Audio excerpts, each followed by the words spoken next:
Բարձր հարգելի գործընկերներ, 6 տարվա ընթացքում հասցրել էի կարոտել այս ամբիոնը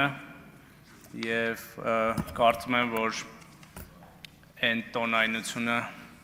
որով սկսել են քննարկումները ազգային ժողովում, հուսադրում են, որ մենք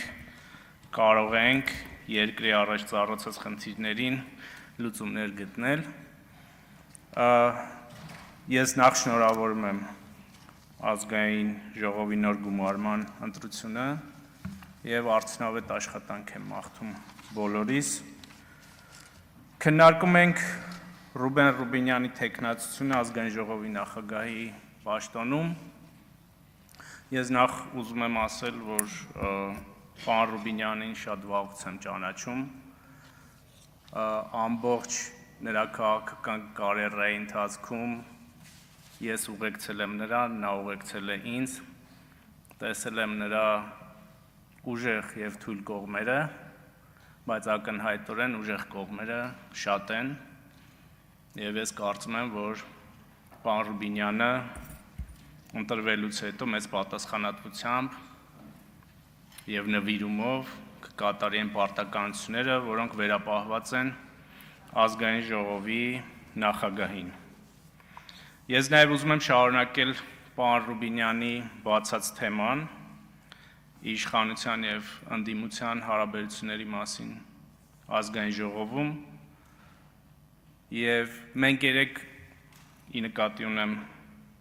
կառավարող ուժի ներկայացուցիչները ավելի շատ խոսեցին ընդդիմության մասին, բայց դա խոսակցություն չի ընդդիմության մասին, դա առհասարակ խոսակցություն է իշխանության մասին, որովհետև քաղաքացին, երբ որ գնում է ընտրության, այդ թվում նաև հունիսի 7-ին, գնացել է ընտրել է իշխանություն, որի մի մաս է ընդդիմությունը։ Եվ շատերս լավ գիտենք, թե որն է ընդդիմության դերակատարումը իշխանության մեջ՝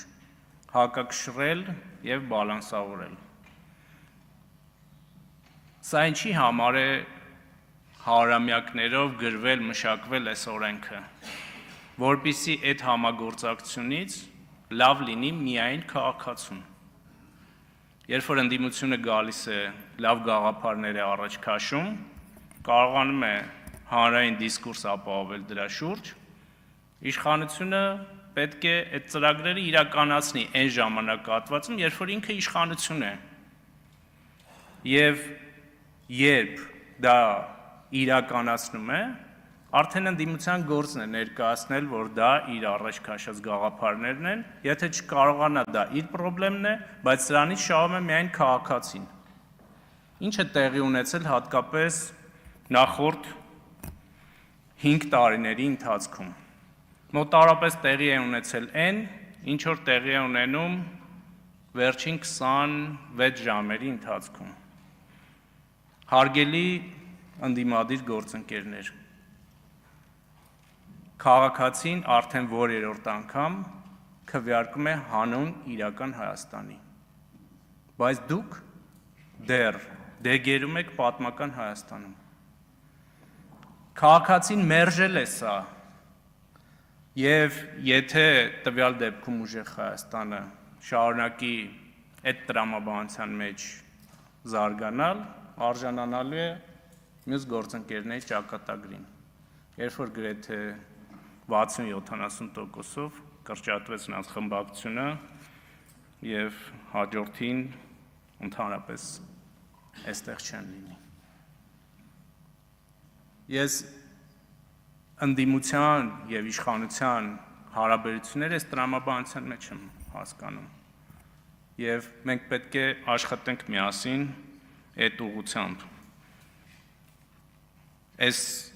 թեզերի մեջ էր նաև այն, որ օրինակ Քրիստինե Վարդանյանը ասում է. մենք այստեղ չենք անցյալը վերադարձնելու համար։ Այն թեզերը, որ դուք եք առաջ քաշում, դուք անցյալը չեք վերադարձնում, դուք անցյալն եք։ Տիկին Արեգա Հովսեփյանը ասում է. մենք նոր երիտասարդ քաղաքական ուժ ենք, չէ՞ տիկին Հովսեփյան։ Ձեր քաղաքական հայրերը հին են, և իրենք ձեզ հետ են տանում, այո, այս քաղաքական ուժի, շատ հին են, որովհետև եթե շատ ու շատ իր նայեք, ապա ձեր մեջքի հետում կտեսնեք Կարեն Կարապետյանին, որը ՀՀԿ խմբակցության ղեկավար է եղել եւ Սերժ Սարգսյանի աշխատակազմի ղեկավար, կտեսնեք ձեր կուսակցության առաջնորդին, ով շատ ակտիվ, օրինակ հիմա Գագիկ Ծառուկյան եք պաշտպանում, բայց 15 թվականին շատ ակտիվ մասնակցում էր Գագիկ Ծառուկյանի շուրջ ռազմորկեքին եւ իտոգներ էր տալիս։ Հին եք, երբ որ ձերբազատվեք այդ գաղափարներից ու այդ մարդկանց ազդեցություններից, մենք կունենանք մեր ժողովրդի ուզած իշխանություն եւ ընդդիմություն հարաբերությունները։ Ես մի քանի թեզերի եմ ուզում անդրադառնամ, որ այստեղ հնչել են։ Մասնավորապես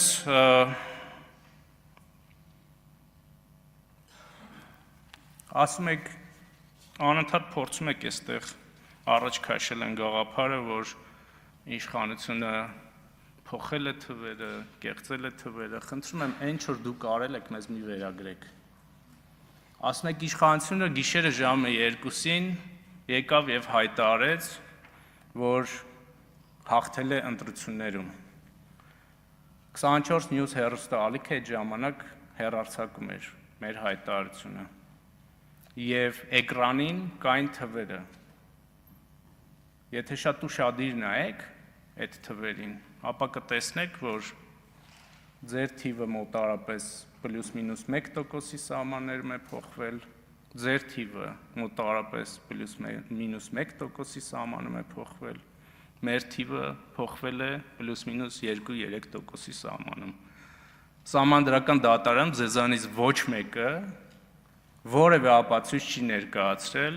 որ տեղամասերում ընտրությունների արդյունքները փոխվել են, եւ հետեւաբար իշխանության վերլուծություններ տվյալ պահին ունեցած իր թվերով եւ այն օրենքով, որ կա, որ ինքը ձևավորում է իշխանություն։ Խոսում եք ընտրությունների արդյունքները ամփոփումը դադարեցվել է։ Մի հատ փաստ եք ներկայացրել, որ այդպիսի բան է տեղի ունեցել։ Մի փաստ։ Սահմանադրական դատարանի վերդիկտը կա, եւ դուք պետք է հաշվի նստեք, որովհետեւ այդ վերդիկտը ընդունել է նաեւ ժողովուրդը, որովհետեւ եթե այդ ժողովուրդը չընդուներ վերդիկտը, ապա այսօր ուրեմն փողոցներում, ինչպես իմ գործընկերները ասացին, բազմաթիվ մարդիկ կլինեին եւ այս իշխանությունը չէր լինի։ Այն պահին, երբ որ դուք հաշտվեցիք եւ ընդունեցիք արդյունքները, որ ընդունել է ժողովուրդը, դուք կդառնաք այդ ժողովրդի իշխանության մի մասը, հաջորդ ընտրություններին իշխանության գալու հնարավորությամբ, եթե ոչ, խնդրեմ այս օրինակը։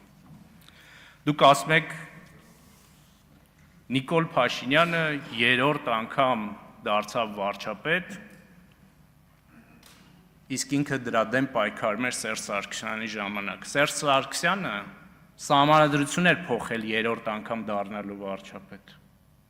երկրի ղեկավար։ Եվ